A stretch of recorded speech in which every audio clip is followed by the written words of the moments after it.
थांबा बाळराजे, पुढे जाऊ नका. का? पण आम्हाला भेटायचंय त्यांना. जे काही भेटायचंय ते इथूनच भेटा. आजवर जे ऐकलं होतं ते आज पाहिलं सुद्धा. फसलो आम्ही इथे येऊ. तुम्ही इथं रक्तात धोतर भिजवून अनुष्ठान करत बसता. मातोश्रींच्या ख्याली खुशालीचं भानही नाही. मातोश्री, एकही शब्द बोलू नका. आमची इच्छा नाही.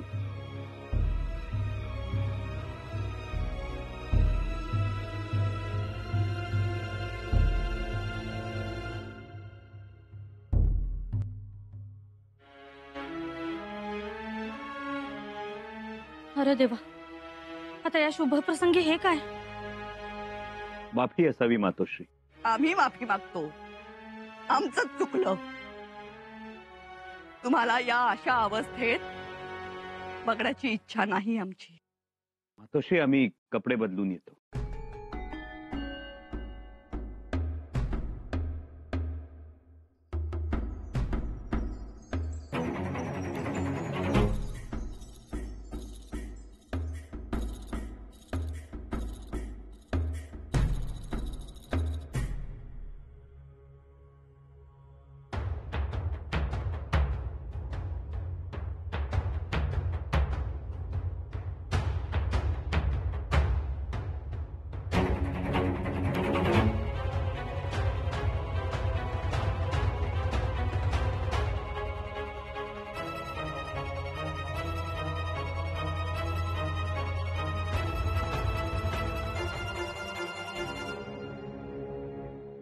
शंभूराजे, कसे आहात तुम्ही?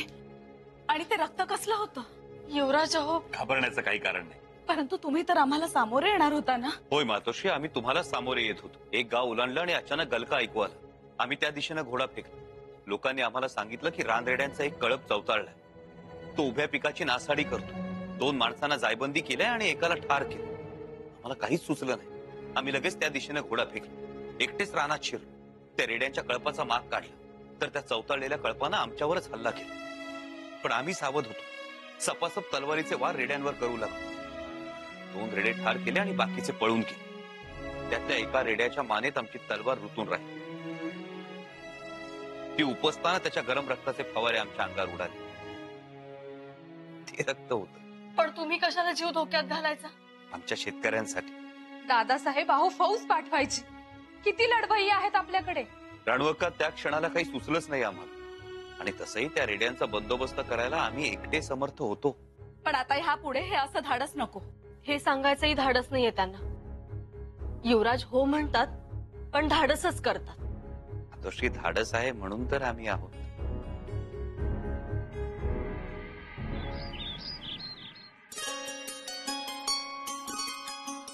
चल लवकर आटप. जी जी. मातोश्री, मातोश्री, तयार झाला? आम्ही आखाड्यात जात आहोत. 2 डाव शिकून येतो तलवारीचे. बाळराजे, पुरे. आता नको. लगेच येतो शिकून. आम्ही नाही म्हणालो ना. आणि अजून काही शिकण्यासारखं आहे असं आम्हाला वाटत नाही. हा आखाडा राहायचा बाजूला. दुसऱ्याच आखाड्यात जाऊन बसाल, गांजा चिल मोडत. म्हणजे सतत प्रश्न विचारत बसू नका. पण लगेच येतो जाऊन. बाळराजे, आपण आखाड्यात नाही रायगडावर जाणार आहोत, समजलं? नाही, आम्ही आखाड्यात जाणार. जाणार म्हणजे जाणारच. बाळराजे, काय चाललंय तुमचं? हा, जबान लढवताय? चढ्या आवाजात बोलताय आमच्याशी? काय वाईट बोललो आम्ही? बाळराजे, तुम्हाला बाधा तर झाली नाही ना? कौसल्या, अगं लवकर लवकर कर. जी जी.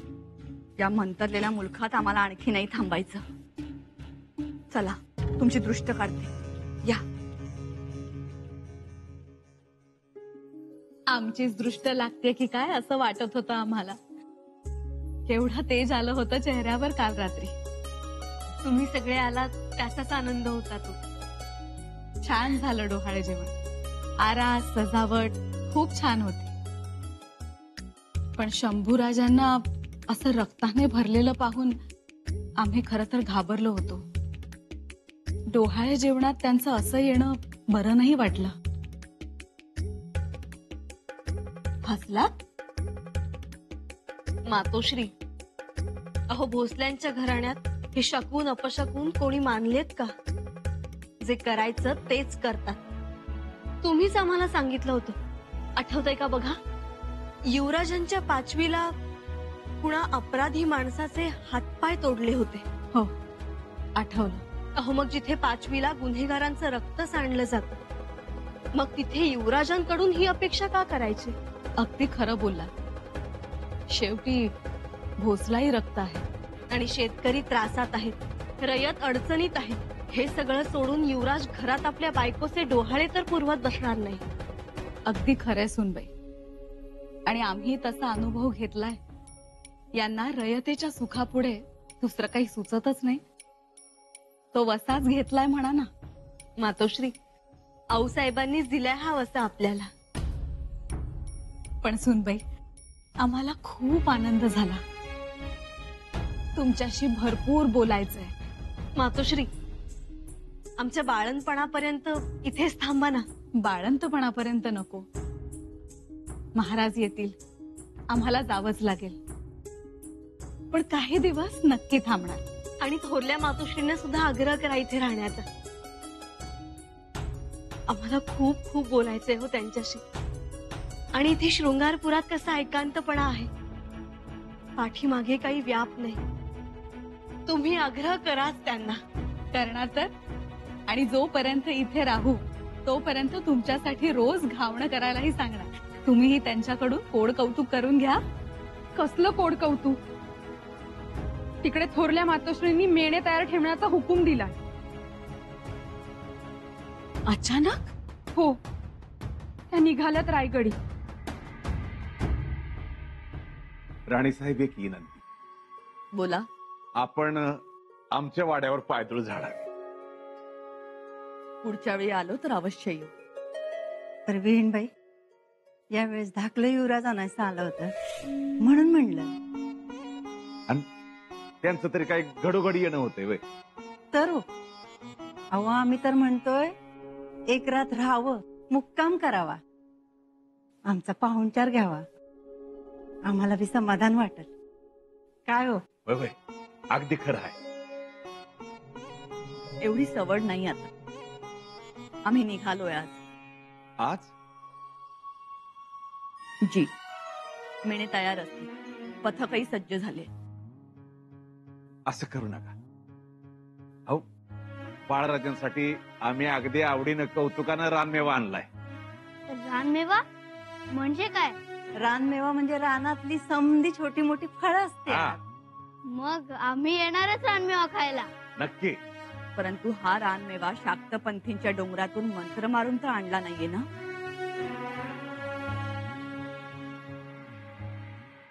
मातोश्री,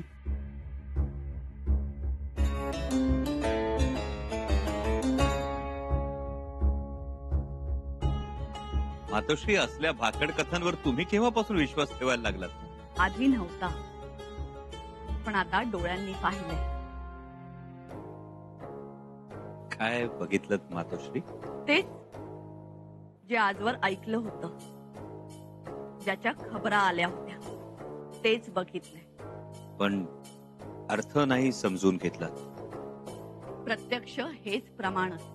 गैरसमज करून घेण्यात घाई होते असं वाटत नाही मातोश्री? बिलकुल नाही.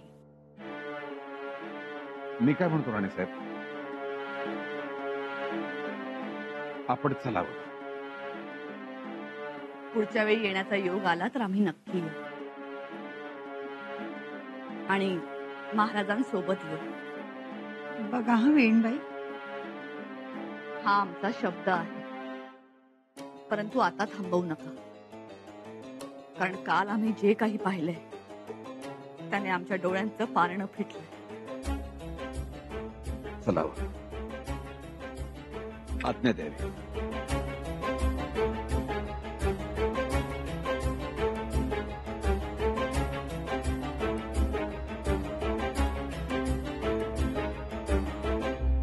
रायगडी निघाल्या? पण एवढं झालंय काय? ठाऊक नाही, पण त्यांचा पारा चढलाय. संदुका तयार ठेवायला सांगितल्या. आम्ही सूनबाई, तुम्ही थांबा. तुम्ही अवघडलेले आहात आणि थोरल्या बाईसाहेब तिथे चिडले आहेत. एखादा शब्द वेडा वाकडा यायचा. तुम्ही थांबा इथेच, आम्ही बघतो. राणूबाई चला.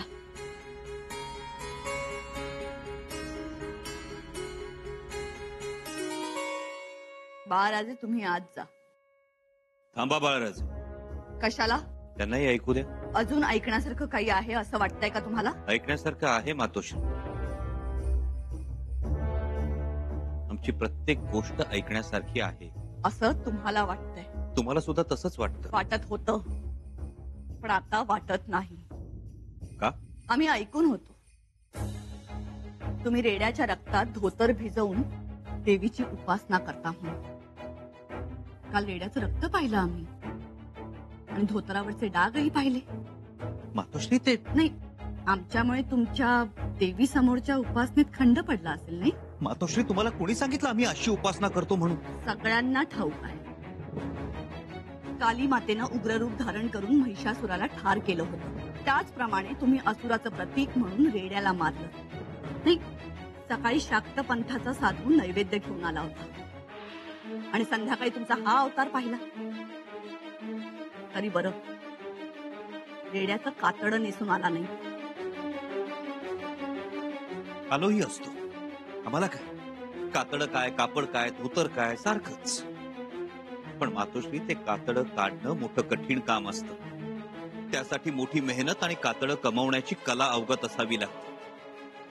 आमच्याकडे ती नाही, नाहीतर तेही केलं असतं आम्ही. मातोश्री जे आमच्या विरोधात अफवा पसरवतात त्यांना ही माहिती नसावी कदाचित. परंतु अघोरी पंथाच्या नियमाप्रमाणे देवीची स्थापना घरात केली हे तर खरंय ना? हो, केली आम्ही स्थापना केली.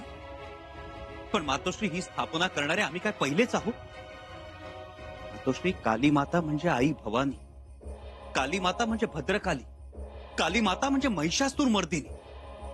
एकाच देवीची नाना रूप आहेत ही. आणि आम्ही काय वाईट केलं मातोश्री? कुठलीही देवता कधीच वाईट नसते. वाईट असतो तो माणसाचा भाव. देवतेला कुठलाही नैवेद्य नको असतो, ना रेडा हवा असतो ना रक्त. आपण हे स्वरूप त्या मूर्तीत बसवण्याचा प्रयत्न करतो आपल्या समाधानासाठी. मातोश्री, आई भवानी काय किंवा काली माता काय एका घरातल्या मूर्तीत सामावू शकेल? नाही मातोश्री, प्रतीक आहेत ही, केवळ प्रतीक.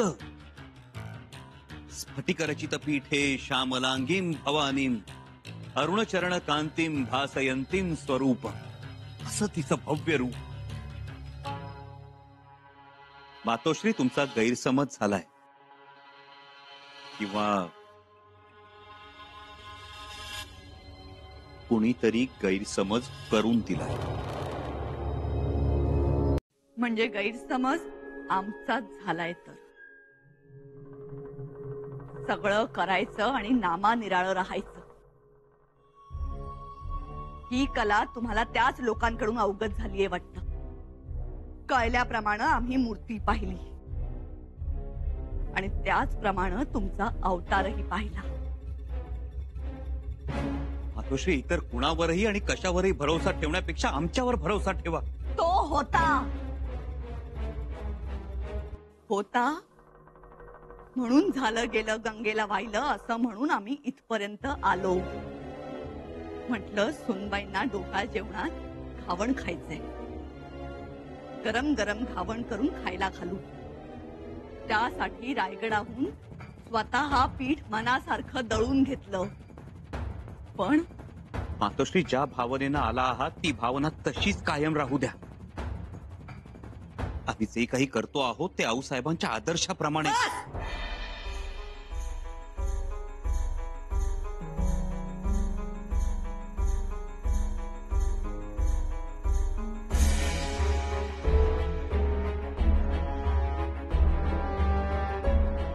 शंभूराजे, आपली कुकर्म लपवायला आऊसाहेबांचं नाव घेऊ नका. त्यांच्या पदराआड लपू नका. मुळीच लपत नाही आहोत. तसंही ज्याच्या आड लपावा असा पदर आहे कुठं आमच्या नशिबात. हेच ते या सहानुभूतीमुळे आजचा दिवस बघावा लागतोय. प्रत्येक वेळी सहानुभूतीचा उपयोग कौशल्यानं करून घेतला. मातोश्री, आई विना पोर, लहानपणी आईच्या दुधाला पारखं झालेलं पोर. मातोश्री, अगोदर आम्ही काय म्हणतो ते तरी ऐकून घ्या. यांना ऐकवा.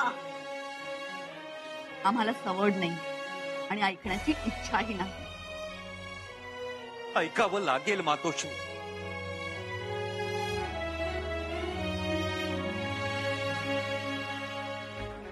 युवराज,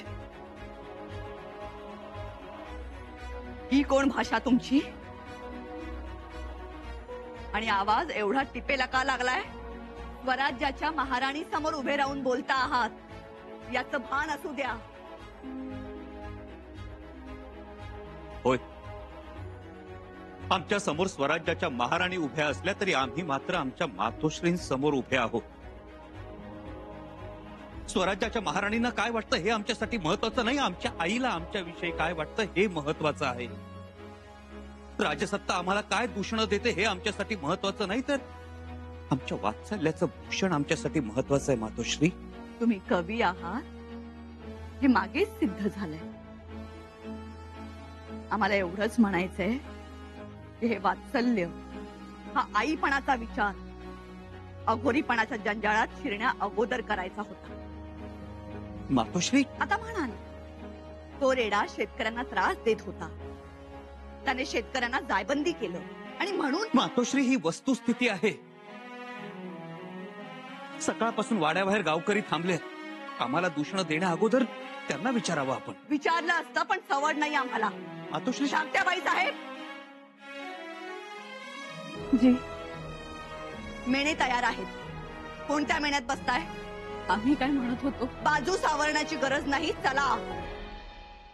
मातोश्री, आम्ही काय म्हणतो? तुम्ही म्हणालात तर तुमच्यासाठी सुद्धा मेण्याची तजवीज करू शकतो आम्ही. अन्यथा घोड्यावरून चला. कुलमुक्त्यार बाई साहेब, येतो आम्ही. मातोश्री,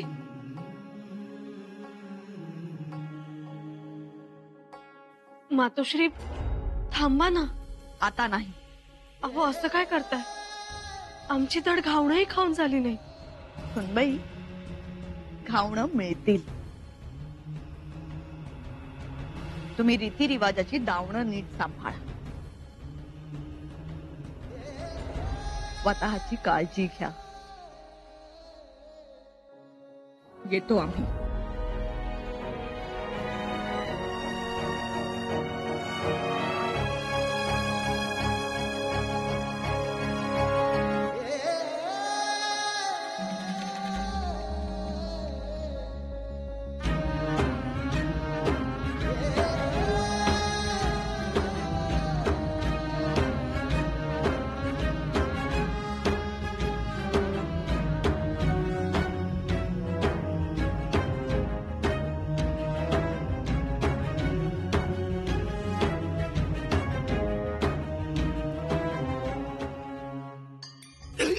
अरे काय करताय पंत, अहो केवढी गडबड, पडला असतात ना. अहो, गोष्टी तशा घडल्या त्यामुळे तातडीनं यावं लागलं.